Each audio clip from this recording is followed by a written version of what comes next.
brought to you by Puneet Balan Group and Maharashtra Tourism.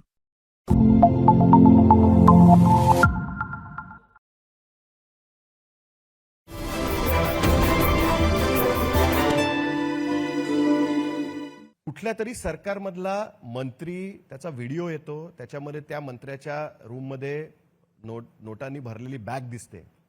हे जर इतर सरकारमध्ये झालं असतं आणि देवेंद्र फडणवीस जर विरोधी पक्षनेते असते तर त्यांनी जे काय सळो की पळो करून सोडलं असतं त्या सरकारला. किरीट सोमय्या आम्हाला आझाद मैदान पोलीस स्टेशनला दिसले असते, अँटी करप्शन ब्युरोच्या ऑफिसला दिसले असते, कंप्लेंट घ्या, हे करा ते करा. आमच्या म्हणजे पळापळ झाली असती, अक्षरशः सरकारची पळापळ झाली असती. तेवढं ते केलं नाही. एखाद्या आमदाराने आमदार निवासामध्ये बॉक्सिंग केली असती वेटर बरोबर, किंवा त्या आमदारांच्या समितीच्या इकडे रेड होते आणि तिकडे कॅश सापडते त्यांच्या धुळ्याला वगैरे. अशा पद्धतीची प्रकरणं जर इतर सरकारमध्ये झाली असती आणि विरोधी पक्षनेते जर देवेंद्र फडणवीस असते तर मी विचारच करू शकत नाही की सरकारचं काय झालं असतं. हे तुमच्या बाबतीत होताना दिसत नाही विरोधात. अजून 2 दिवस अधिवेशन आहे, तुम्ही सजेस्ट कोणाला करताय माझ्या लक्षात येत आहे.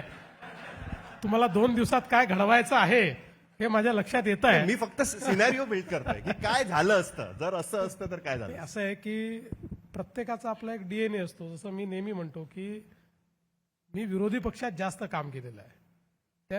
मी विरोधकांना सांगितले की मला सत्तारूढ पक्षातच राहू द्या, विरोधी पक्षनेता म्हणून मी जास्त खतरनाक आहे.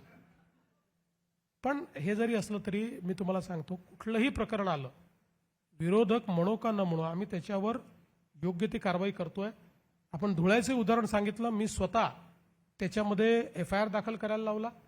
त्या संबंधितांवर त्या ठिकाणी जी काही सरकारी अधिकारी असल्यामुळे कारवाई पण केली आणि त्या संदर्भात सगळी चौकशी आपण करतोय. याही संदर्भात जे काही त्या ठिकाणी मारामारी जी काही झाली, आता बघा त्याचे 2 त्याच्या बाजू आहेत. पहिली बाजू मी समर्थन करत नाही, पण ही बाजू पण नक्की आहे की त्या सगळ्या आपल्या MLA हॉस्टेलच्या कॅन्टीनमध्ये ज्यानंतर रेड झाली तर अतिशय अनियमितता आढळली. अर्थात ही कुठेतरी आमची विधानमंडळ म्हणून आमची चूक आहे, कारण अशा गोष्टी कोणी पॉइंट आउट करायच्या आधी त्या यायला पाहिजे होत्या. पण हे खरं आहे की अतिशय वाईट दर्जाचं त्या ठिकाणी जेवण दिलं जात होतं. पण याचा अर्थ आमदारांनी मारामारी करावी असं नाही. आमदारांनी तक्रार करायला पाहिजे होती आणि त्याच्यावर कारवाई करायला पाहिजे. देवेंद्रजी, तुम्ही तुमची अख्खी कारकीर्द मॅजेस्टिक आमदार निवासमध्ये काढली आहे आणि त्याच ठिकाणचं जेवण तुम्ही जेवत होता. मला नाही आठवत कधी की तुमचा असे कुठले व्हिडिओ आले असतील वगैरे. कधी तशी अडचणी आली नाही. पण काय खूप ग्रेट जेवण होतं असं पण नाही त्याच्यामध्ये. तर त्याच्यामुळे पण आपण त्याही केसमध्ये लगेच FIR पण त्या ठिकाणी दाखल केला. अर्थात आता लोकांची इच्छा आहे की खूप स्ट्रॉंग FIR तुम्ही दाखल करा, पण आपल्याला माहिती आहे की शेवटी मारामारी किती झाली आणि जखम किती झाली याच्या आधारावरच FIR होतो. त्यामुळे त्याच्यातही FIR केला. किंवा मंत्री शिरसाट साहेबांच्या संदर्भातही जो काही आमच्या मंत्री मोदयांच्या संदर्भात विषय आला, हाऊसमध्ये जेव्हा विषय आला, मी तात्काळ चौकशीचे आदेश दिले. मी सांगितलं तिथे चौकशी करू म्हणून. त्याची काही टाइम बाउंड चौकशी असणार आहे होईल ना.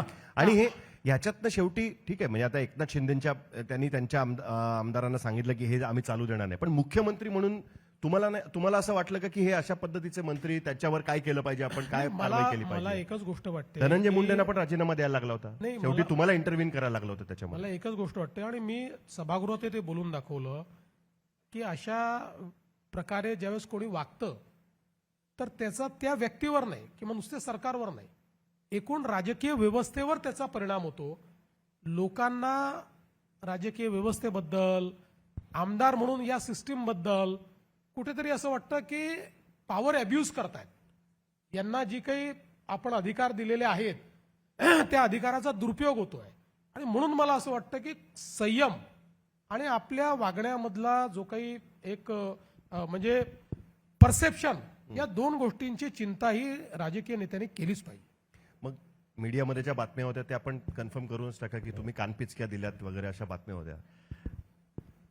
मी काय काय दिलं हे नंतर सांगेन, पण योग्य मेसेज योग्य ठिकाणी पोहोचवलेला हे मात्र आपण नक्कीच म्हणू शकतो. नक्कीच 100%.